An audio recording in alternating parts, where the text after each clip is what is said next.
Sudah sempat mana orang?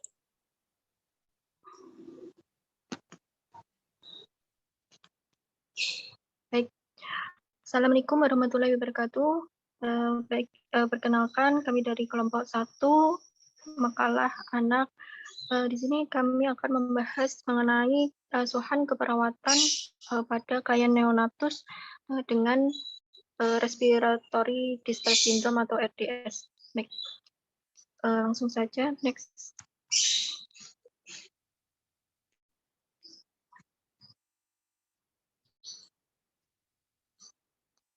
Nah, mengenai definisi respiratory distress syndrome atau RDS merupakan suatu sindrom yang sering ditemukan pada neonatus.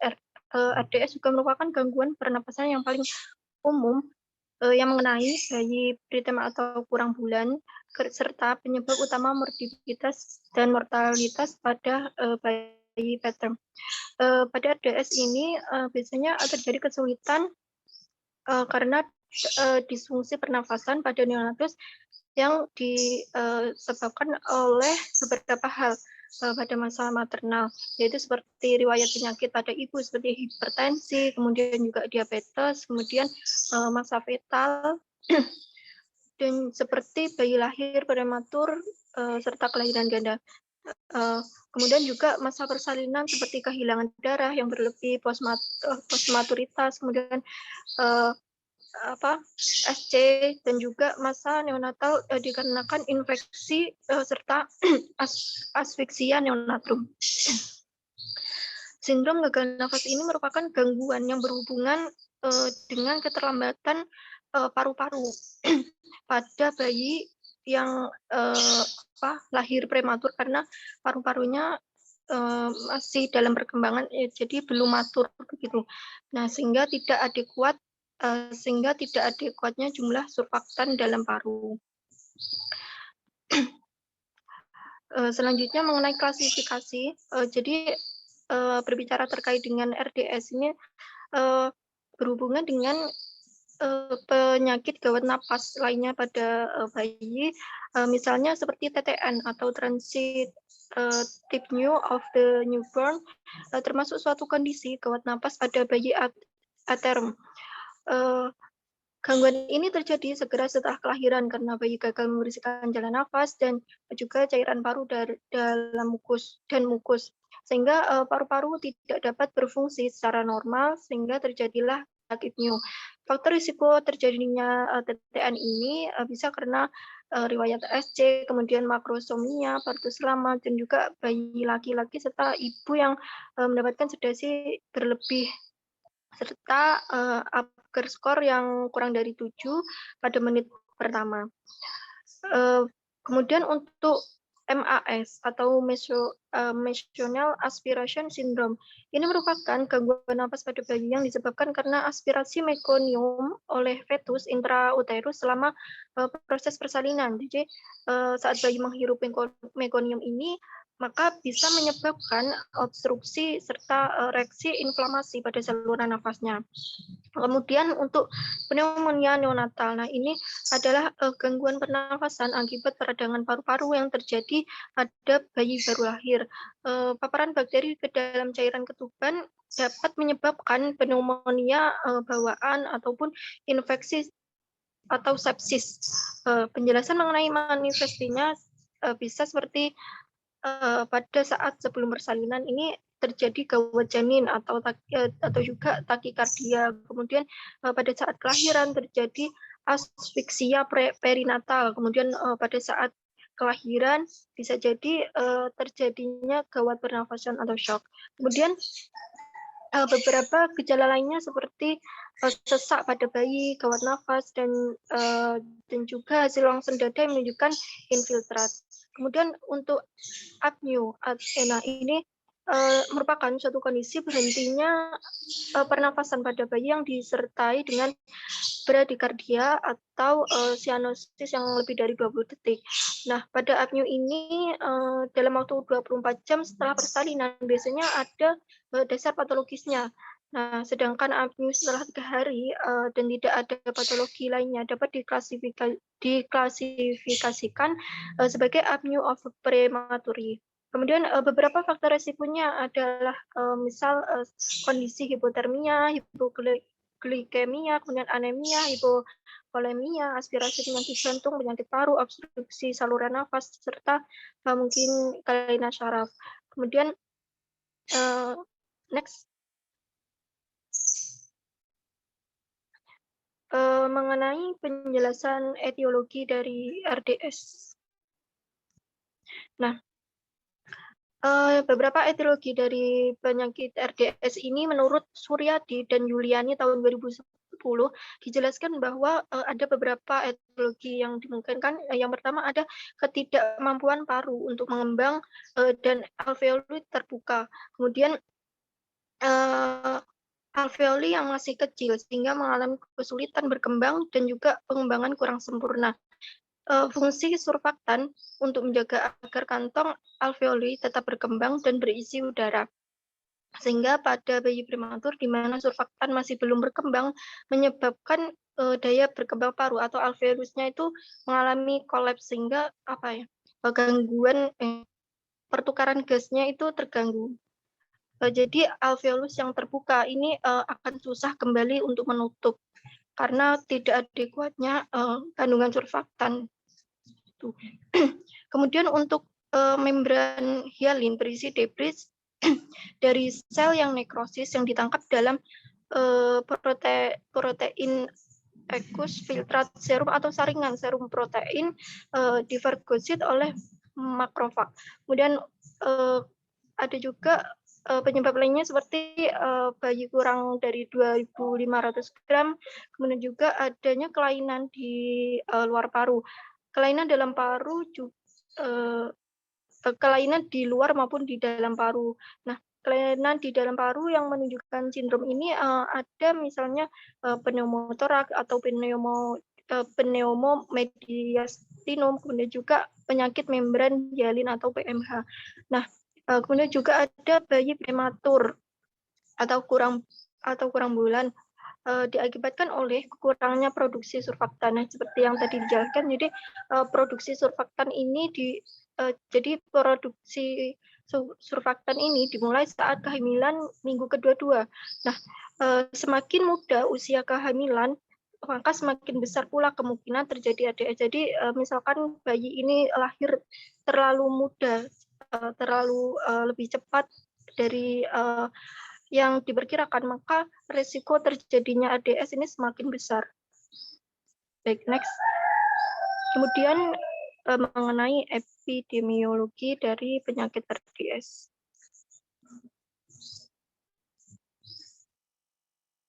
Nah, mengenai epidemiologi dari penyakit RDS ini, di Amerika Serikat diperkirakan ada 1% dari seluruh kelahiran hidup, yang artinya mohon maaf sebentar nih.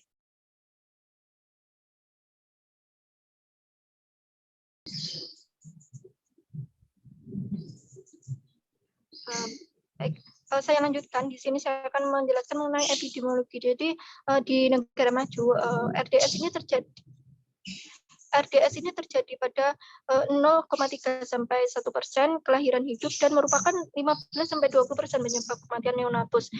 Di Amerika Serikat diperkirakan 1% dari seluruh kelahiran hidup, yang artinya 4.000 bayi mati akibat sindrom SGNN setiap tahunnya. Kemudian berdasarkan studi pendahuluan yang dilakukan oleh Andina Oktavianti dan juga Niwayan Wipin Astiningsih pada bulan Januari 2019 di RSUD Abdul Wahab diperoleh data 124 neonatus yang telah dirawat inap. Nah, adapun pada data kasus yang di ruang Lili dan juga NISU, yaitu angka kejadian BBLR 45 kasus, kemudian RDS 41 kasus, kemudian sepsis 27 kasus, serta prematur 9 kasus dan asfiksia 2 kasus.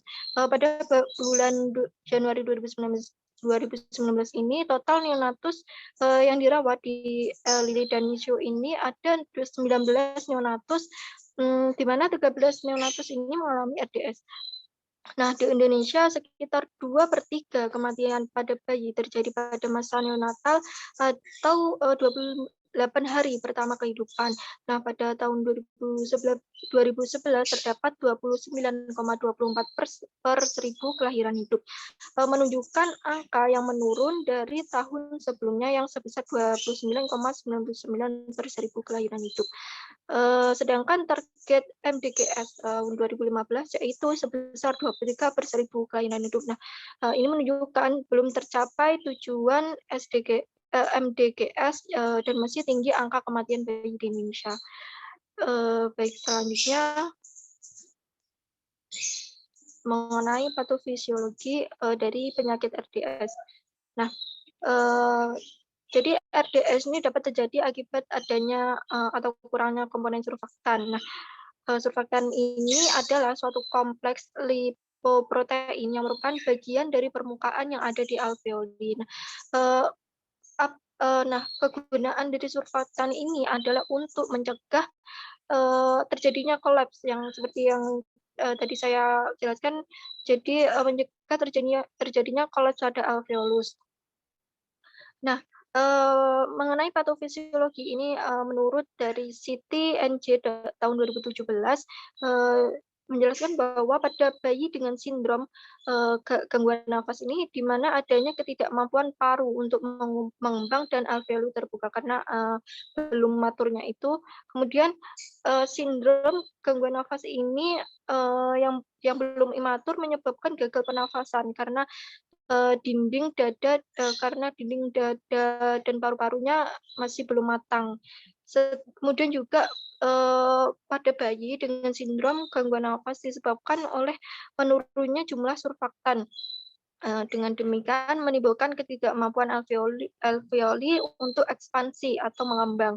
Jadi perubahan tekanan intra, ekstra, atau torak dan menurunnya pertukaran darah. Kemudian secara alamiah perbaikan mulai dari setelah 24 jam hingga 48 jam normalnya. Nah, sel yang rusak akan diganti, kemudian akan terjadi perkembangan sel kapiler baru pada alveoli. Nah, selanjutnya next.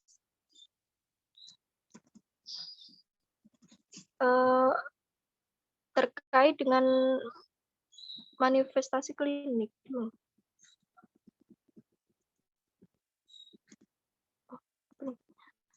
Oh ya, mungkin terlewat nih. Jadi untuk manifestasi klinis dari RDS ini ada menurut NHLBI tahun 2012 ini dijelaskan bahwa terjadi pernapasan cepat dan dangkal, kemudian retraksi dada, suara mendengus, lubang hidung melebar, kemudian bayi juga mungkin memiliki jeda bernafas atau yang disebut juga dengan apnea. Namun apnea ini berlangsung selama beberapa detik, mungkin kurang dari 20 detik. Kalau misalkan lebih dari 20 detik, maka perlu tindakan perawatan khusus karena apnea di atas 20 detik ini terbilang membahayakan kondisi bayi yang baru lahir. Kemudian menurut Siti NJ tahun 2017 juga RDS ini juga akan mengalami frekuensi nafas mungkin lebih dari 60 kali per menit dan juga frekuensi nafas atau bahkan kurang dari 30 kali per menit. Kemudian bayi akan mengalami cyanosis sentral, kemudian juga retraksi dada bisa ringan, sedang maupun berat. Kemudian pada umumnya RDS ini 2 kali lebih banyak dialami oleh anak laki-laki daripada perempuan. Selain itu, insiden penyakit ini meningkat pada anak dengan faktor-faktor tertentu. Kemudian untuk prosedur diagnostik ini menurut Cecily dan Souden tahun 2009, pemeriksaan penunjang pada bayi dengan RDS ini ada beberapa, yaitu kajian fototorak. Nah, pada kajian fototorak ini akan dilakukan pola retikulogranular difus bersama udara yang saling tumpang tindih, kemudian tanda paru sentral dan batas jantung sukar dilihat atau hipoinflasi paru. Kemudian kemungkinan terdapat kardiomegali, kemudian juga terdapat kardiomegali bila sistem juga terkena. Misalkan bayi dari ibu diabetes, hipoksia, dan juga gagal jantung atau gagal jantung kongestif. Kemudian bayangan timus yang besar. Kemudian berganul merata pada bronkogam udara yang menandakan penyakit berat jika muncul pada beberapa jam pertama. Gambaran radiologis memberi gambaran penyakit membran hialin. Gambaran yang khas berupa pola retikulogranular yang disebut dengan ground glass appearance disertai dengan gambaran bronkus di bagian perifer paru.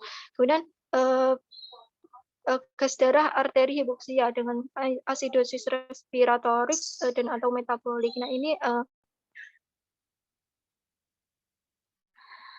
ini ada menghitung darah lengkap, kemudian juga elektrolit, kalsium natrium, kalium, glukosa, serum. Kemudian juga ada tes cairan amnion atau lectin banding sphingomyelin untuk menentukan maturitas paru. Kemudian ada juga oximetri nadi untuk menentukan hipoksia. Kemudian untuk penata laksanaan medis next, mungkin ada farmakologi dan non farmakologi. Nah, untuk farmakologi ini bisa dilakukan dengan terapi farmakologis menggunakan kafein. Jadi terapi ini harus digunakan secara rutin untuk meminimalkan kebutuhan ventilasi. Kemudian ada juga penata laksanaan non farmakologi. Nah, jadi menurut Cecily dan Soudan tahun 2009, penata laksanaan medis pada bayi ADS sebagai berikut, seperti perbaikan oksigenasi dan pertahanan volume paru optimal menggunakan penggantian surfaktan melalui selang endotrakeal, kemudian juga tekanan jalan nafas positif secara kontinu, pemantauan transkutan, dan oximetri, dan juga fisioterapi dan tindakan kardio respirasi. Kemudian ada juga penata laksanaan mempertahankan kestabilan suhu, kemudian memberikan asupan nutrisi seperti cairan dan juga elektrolit juga, kemudian pantauan gas darah, kemudian melakukan transfusi darah jika diperlukan, kemudian hematokrit guna mengoptimalkan oksigenasi serta mempertahankan jalur arteri untuk memantau PaO2. Kemudian mengenai P2W. Nah, jadi sebagian besar penyakit ADS ini karena dipengaruhi oleh faktor bayi lahir yang prematur. Jadi ketika bayi lahir prematur ini akan terjadinya inadekuatnya surfaktan karena paru yang imatur. Kemudian ketika surfaktan ini inadekuat, maka terjadilah alveolus yang kolaps. Jadi alveolus ini tidak dapat bekerja secara normal. Kemudian terjadilah ventilasi yang berkurang karena terdapat gangguan pertukaran gas akibat dari ventilasi alveolus yang kolaps tersebut. Dengan itu maka terjadilah peningkatan usaha nafas dan terjadi takipnya serta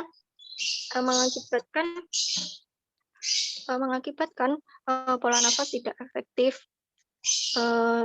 Kemudian untuk ventilasi yang berkurang ini akan terjadinya hipoksia. Nah, hipoksia ini akan memicu terjadinya pertukaran gas yang terganggu. Kemudian secara singkatnya, jadi untuk ketika bayi lahir prematur ini lapisan lemak pada kulit bayi ini biasanya juga masih kurang, jadi belum terbentuk dengan maksimal sehingga akan berisiko terjadinya gangguan termogulasi seperti hipotermia. Kemudian ada juga dari terjadinya takipneu ini akan menurunkan refleks hisap dari dari si bayi, sehingga nanti bayinya akan mengalami kekurangan nutrisi atau intake yang tidak adekuat, sehingga akan memunculkan gangguan defisit nutrisi. Kemudian pada saat terjadinya takipneu juga akan meningkatkan, mohon maaf mungkin sedikit lagi sebelumnya.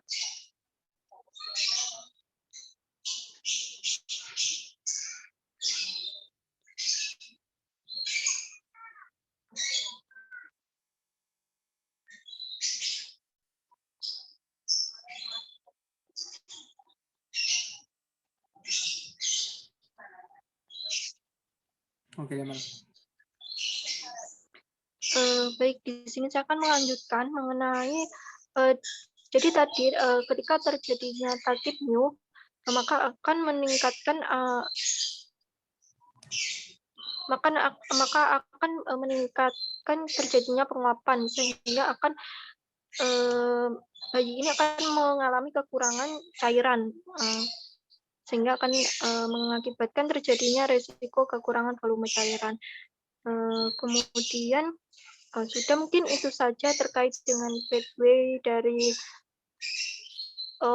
Mas, mungkin jika dikaitkan dengan kasus yang kelompok kami angkat, ada juga masalah ketika bayi lahir prematur ini kan biasanya kondisi plasenta tali pusatnya ini masih belum kering atau masih basah, sehingga akan meningkatkan terjadinya resiko infeksi karena akibat mungkin terpajannya bakteri patogen. Karena tali pusat yang basah ini rentan sekali terpajan oleh patogen, sehingga diperlukan kewaspadaan jika terdapat perawat yang menangani pasien bayi dengan prematur, maka sangat untuk diperhatikan mengenai tindakan perawatan agar selalu steril untuk mengurangi pencegahan, untuk mencegah terjadinya resiko terjadinya infeksi pada tali pusat si bayi. Mungkin terkait dengan pathway itu saja yang dapat saya jelaskan. Selanjutnya untuk asuhan keperawatan akan dijelaskan oleh rekan saya. Terima kasih.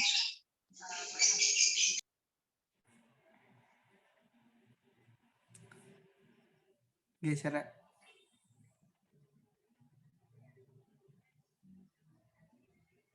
Halo.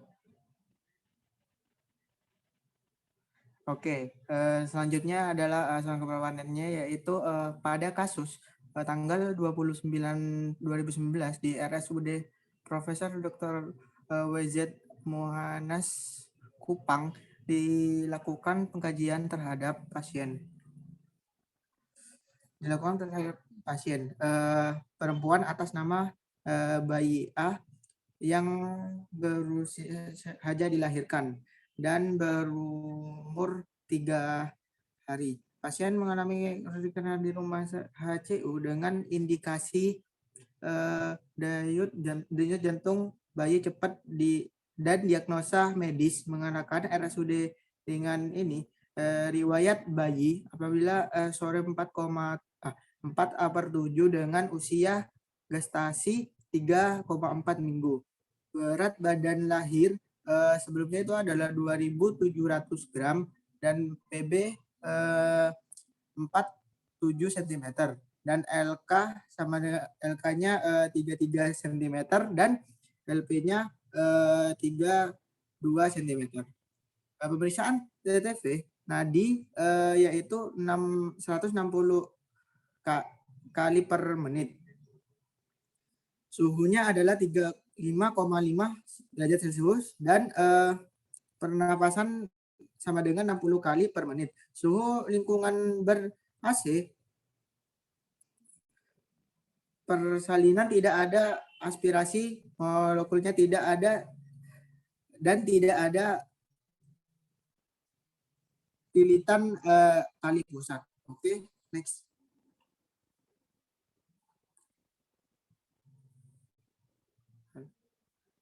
Mungkin ini pengkajiannya, Rek. Di pengkajian sendiri ada identitas klien yang mana nama klien adalah bayi A. Yang kedua itu keluarga utama. Yang ketiga ini riwayat keluarga utama. Yang keempat riwayat keluarga. Yang selanjutnya dari riwayat persalinan. Yang F ini riwayat nutrisi dan pemeriksaan fisik. Pemeriksaan fisik ini keadaan umumnya sakit ringan, kesadaran itu kopus menipis, tanda-tanda vital, tekanan darah mmHg per mmHg, denyut nadi 160 kali per menit, suhunya 35 derajat Celcius, pernapasannya 60 kali per menit. Berat badan 2.700 gram, tinggi badan 45 cm. Oke, selanjutnya. Pemeriksaan fisik yang selanjutnya adalah yaitu pemeriksaan kepala. Berbentuk normal, keadaan rambut ya seperti biasanya, warna rambut hitam, penyebaran baik, mudah rontok, itu tidak mudah rontok rambutnya. Kebersihan rambut sangat bersih. Mungkin yang kedua itu muka. Jadi infeksi di muka ini sinetron dan tidak simetris karena tidak simetris kanan dan kiri. Bentuk wajah bulat, gerakan abnormal tidak ada. Ekspresi wajah pucat dan lesu, palpasi. Nyeri tekan dan tidak nyeri tekannya itu tidak ada nyeri tekan. Oke, yang selanjutnya itu C, mata.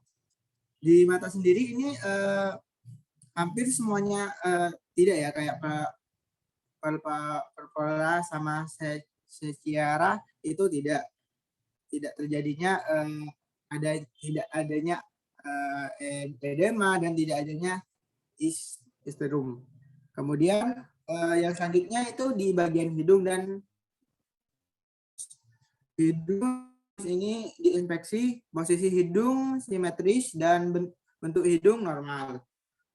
Ya selanjutnya itu di bagian telinga. Di bagian telinga ini posisi telinga simetris, ukuran dan bentuk telinga ya normal.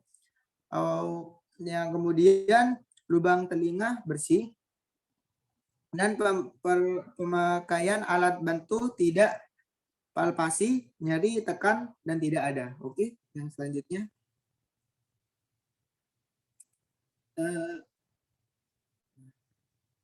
Bawahnya. Oke. Yang selanjutnya atasnya. Nah, maaf ya. Terjadi dikit.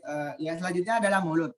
Di bagian mulut keadaan gigi belum tumbuh, lidah terlihat bersih, bibir terdapat sinosis, bibir kuning, mulut tidak bau. Yang kemudian tuh kelenjar tiroid yaitu bersih dan tidak palpasi.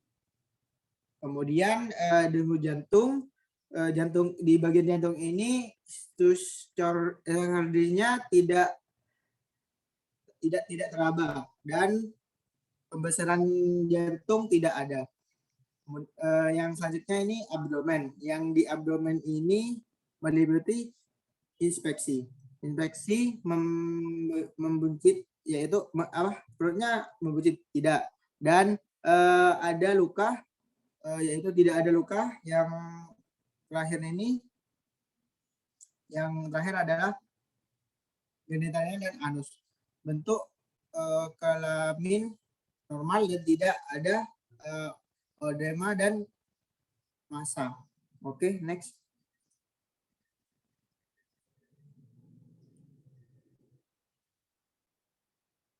Next.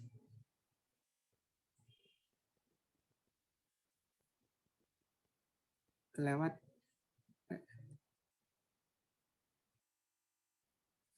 Oke, di sini saya akan menjelaskan tentang analisis data. Analisis data sendiri dosisnya yang data yang anunya itu kulit terasa dingin, akral dingin, pasien ditanyakan di infect warmek dan TTV S 35,5 derajat Celcius dan nadi 160 kali per menit dan RR 60 kali per menit. Jadi etiologinya meliputi bayi lahir prematur, lapisan lemak belum terbentuk sempurna pada kulit, suhu lingkungan luar rahim terlalu rendah dan adaptasi lingkungan luar rendah dan hipotermia. Permasalahannya yaitu hipotermia. Yang kedua yaitu DS-nya tidak ada dan DO-nya takikardi dan yang saya itu PCO2 meningkat, PO2-nya menurun. Sinopsis RR-nya 60 kali per menit dan nadinya 160 kali per menit. Dan retardasi rendah, yaitu paru-paru imuter, indikasi sulfur dan alveolus collapse, ventilasi berkurang, hipoksia dan gangguan pertukaran gas. Jadi permasalahannya gangguan pertukaran gas. Yang terakhir ini tali pusat masih basah dan masih diklem. Yang kedua itu TTV-nya suhunya 35,5 derajat Celcius, RR-nya 60 kali per menit dan nadinya 160 kali per menit. Kemudian tali pusatnya masih basah dan diklem. Terpanjang kurva patogen dan resiko infeksi, yaitu permasalahannya resiko infeksi. Oke.